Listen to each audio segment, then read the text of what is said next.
Hi, I want to talk to you today about Jean Buridan, a 14th century French philosopher. He was born a little ways northeast of Paris and spent his time around the University of Paris, really for his entire life. He was a student there, then a faculty member, eventually became rector, something like our provost. He was really the first person to think of philosophy as a secular discipline in the Middle Ages. Everyone before him really thought of it as continuous with theology, maybe even a branch of theology. But for Buridan, philosophy was its own subject. That doesn't mean he wasn't interested in theology or the connection between theology and philosophy, but still he thought you could pursue philosophy independently of questions about the nature of God. And so much of what is really valuable in his work and most famous in his work stems from that idea that you can pursue philosophy in a secular way. He's best known for a certain kind of problem. The main thing I want to talk about today, the problem of Buridan's ass. You have a donkey who is hungry. Faced with lots of hay, there's no problem of starvation here, you might think. However, the difficulty is this: all the piles of hay are just equally far away from him, and all the piles are equally attractive. Now, here's the thing: the donkey has reason to eat from some pile, because after all, he's hungry, he wants the food. But he has no reason to eat from any particular pile. To make it simple, suppose there are just two, one on the left, one on the right. He has reason to eat some hay, but no reason specifically to eat from the one on the right, no reason specifically to eat from the one on the left. And so Buridan says, well, if he's fully rational, he will starve. Now, there's something absurd about this, but the puzzle is something that goes back way before Buridan. It appears in Aristotle's work, De Caelo, on the heavens, where he speaks of a man who, though exceedingly hungry and thirsty, and both equally, yet being equidistant from food and drink, is therefore bound to stay where he is. Now, in Buridan's actual writings, he doesn't mention this, and his real example involves a dog. It is later in the works of his critics that the famous donkey appears. But the puzzle is the same. In Al-Ghazali, by the way, it appears as someone who is hungry and has a pile of dates in front of him and is wondering which date to pick up. Also, a man who is thirsty and has equally attractive, equally distant glasses of water. He could drink any of the glasses of water. You might compare this to being in a situation, let's say there's a party and there's a punch bowl and a bunch of glasses of punch. You walk over, you could pick up any of them, right? And so it doesn't matter. You are thirsty, let's say, you have reason to pick up some glass, but you don't have reason to pick up any particular glass. Now, H.A. Prichard pointed out that this is actually a much more general problem. It's not just about donkeys and piles of hay or people at parties getting some punch. Instead, it's something fundamental. With every action I perform, there are alternative ways I might perform it. Suppose I owe you $5. I could hand you a $5 bill. I could give you 5 ones. I might, if I were more technically sophisticated, use Venmo or Apple Pay or something to transfer money to you. I could write you a check. There are a variety of things I can do, all of which constitute paying you the $5. But I can do it in many ways. Even if it's a question of simply handing you a $5 bill, there are many paths it could take between my wallet and your hand. And so that is something that you might say in every case, we're faced with a vast multiplicity of possible concrete actions that would fulfill the action type we have reason to perform. I have reason to hand you a $5 bill, but hey, I can do that in many different ways. Now, here is the general puzzle, I think, that Buridan's ass points us to, if you can think of it that way. There are many ways, actually, of interpreting this puzzle, but one of them is to say there is a gap between obligations or reasons and actions. Actions are always particular, but reasons and obligations, duties, those are always general. Now, we might think this isn't particularly a problem. We fulfill the duty if we perform an act that falls under that general kind. And so, where's the puzzle? Well, the puzzle is simply this. You might think that actions are always completely determinate, but that duties, obligations, reasons, and so on are always determinable. And then you might think, I don't know how to represent this, because on the one hand, I do want to say the donkey has reason to eat from the pile he eats from, let's say. The donkey is not going to starve. The donkey is going to choose arbitrarily. And we do that when we walk up to the table with the glasses of punch. We pick up one arbitrarily. Doesn't have to be that one, no reason for it to be that one in particular, but we have reason to eat from the pile of hay if we're the donkey, or to pick up one of the glasses if we're there at the party. Now, what's interesting about this, I think, is that there is some element of irrationality, or at least something beyond rationality, some arbitrary choice. And the question becomes this: if the donkey does eat from a pile, or if you pick up one of those glasses and drink from it, are you thereby being irrational? Are you thereby going beyond the bounds of rationality? Here's where that distinction between the determinable and the determinate, the particular and the general, seems to have some bite. Because from one point of view, I can look and say, you had no reason to do what you did. You had no reason to choose that glass. The donkey had no reason to eat from that pile of hay. But from another point of view, you can say, well, of course the donkey had reason. The donkey was hungry, and I was thirsty, so I had reason to pick up a glass. Well, yes, but not that particular one. True. And so we might say, in one sense, the action appears to be rational. After all, the donkey has reason to eat. From another point of view, it might seem irrational. The donkey has no reason to eat from that particular pile. Now, one way of getting out of this is to say there's no such thing as just a reason to eat from some pile or other, or to pick up some glass or other. We might have a theory of contrastive reasons. And if we have that, then we'll say reasons are always reasons to do this instead of that. So does the donkey have reason to eat hay as opposed to remaining hungry? Yes.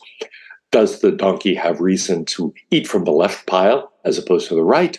No. Similarly, do I have reason to pick up a glass of punch, to drink something, let's say, as opposed to going thirsty? Yes. Do I have reason to pick up that glass as opposed to any of the others on the table? No. And so there's something satisfying about that, but something also a little bit puzzling. Well, then, in one sense, my action has a reason behind it, and in another sense, it doesn't. And so there's something a little bit odd about this. Part of the reason Al-Ghazali cared about this is he was imagining a God who creates the universe in time. He's imagining that time already exists, that God exists in time, and that God is picking some particular time at which to create the universe. And he's thinking, why would God choose that time instead of any other time? There couldn't really be any reason. So could a fully rational God create the universe in that way? And it becomes a big sort of issue in Islamic theology to try to figure out how to answer that question. One way of looking at this puzzle is to see it as casting doubt on the principle of sufficient reason.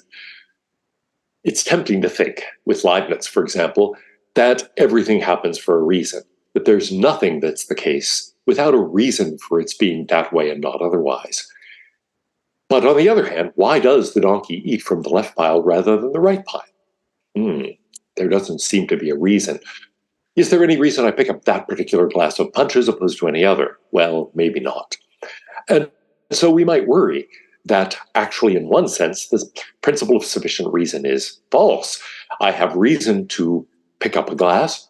The donkey has reason to eat. On the other hand, there seems to be a particular action, but there is no reason for the performance of that particular action. And so at least it requires us to qualify a principle of sufficient reason. Key feature of the puzzle of Buridan's ass is that the piles are equally distant and equally attractive. And similarly, I'm imagining the punch glass as equally full and equally distant. And so it's purely an arbitrary choice to eat from one to pick up one of the glasses and not another. But actually, that's inessential in some sense to the real problem here. So let me think about the rest of Buridan's farm. He doesn't just have donkeys, he also has horses. And in particular, in what he calls the 15th sophism, there's a very interesting puzzle involving two farmers who decide to make a trade. Here's how it goes. A farmer goes to market, and he makes a trade. He procures a cow for a horse to be named later, The cow's former owner shows up the next day to collect his horse. "You owe me a horse," he says. But the puzzled farmer responds, "I owe you a horse?" He said, "Yeah, we traded, remember? You got my cow, you said you'd give me a horse to be named later." And he says, "Well, here's one of my horses. Here's Brownie. Did I promise you Brownie?" I said, "Well, no, not specifically." "So you agree, I don't owe you Brownie?" "No, well, no. Here's another of my horses, Blackie. Do I owe you Blackie?" Well, not in particular. Did I promise you Blackie?" "No, no, no." "And here's Paint. Did I promise you Paint?" "Well, no." Um, "So do I owe you Paint?" No, I guess not." "Well, I'm sorry. Those are the only three horses I have. You've just agreed I don't owe you any of them. So good day, sir." The other farmer's eyes were like, "What?" "I said good day." Now, something has clearly gone wrong. But what has gone wrong? We don't have to assume here that the horses are equally attractive horses, that they'd be equally useful to either the current owner or the farmer who has thought he was receiving one in a trade. Which horse ought to be given to the farmer? Well, that's up for grabs.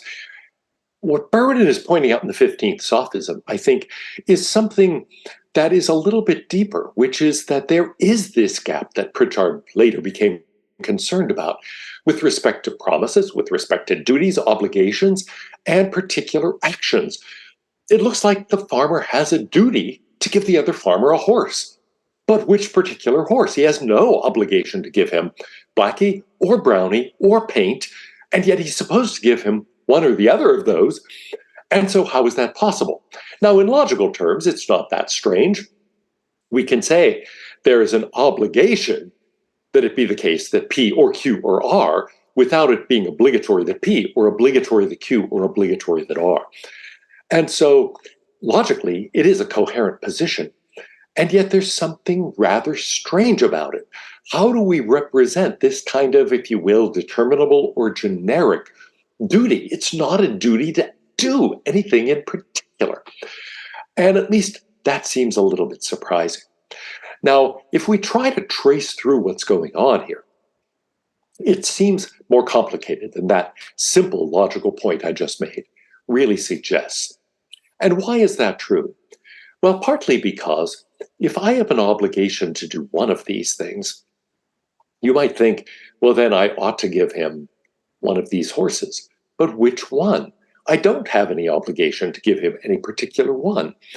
And so it looks like there is this gap between my generic, my determinable obligation and any particular determinate action. And so no matter what I do, you could argue that actually I'm not obliged to perform that act. And in some sense, that's true, I'm not. But in fulfilling the obligation that I have to give him some horse or other, I am going to do something I have no obligation to do.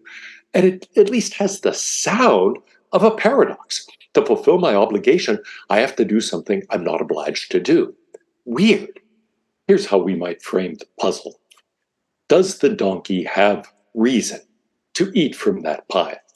On one way of looking at it, the answer is no. He has no reason to eat from that particular pile. And so the action seems to be done without any reason to support it. From another point of view, however, you could say, of course he has reason to eat from that pile. He's hungry. Now, I think the difference between those two views comes down to something like this.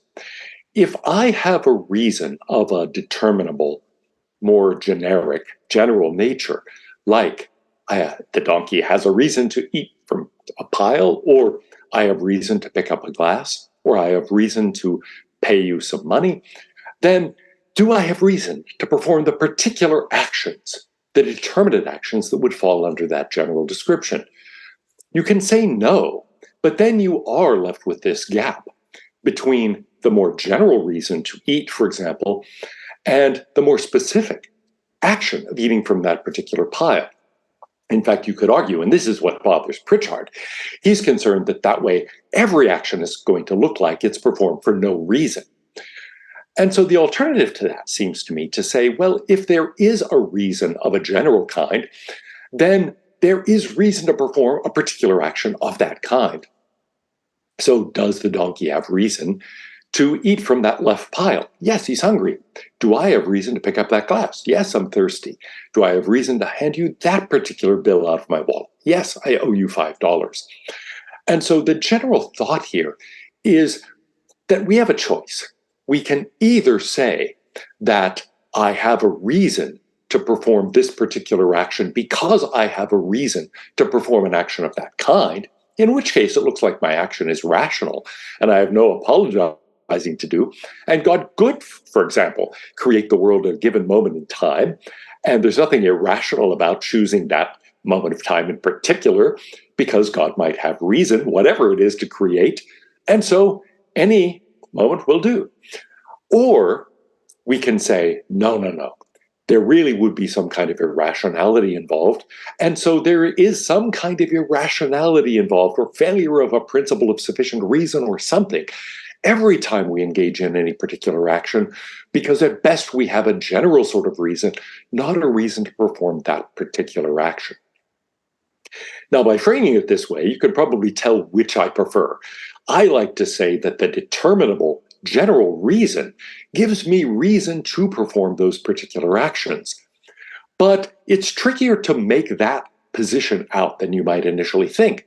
Because after all, I don't want to conclude that the donkey has reason to eat from the left pile and the right pile.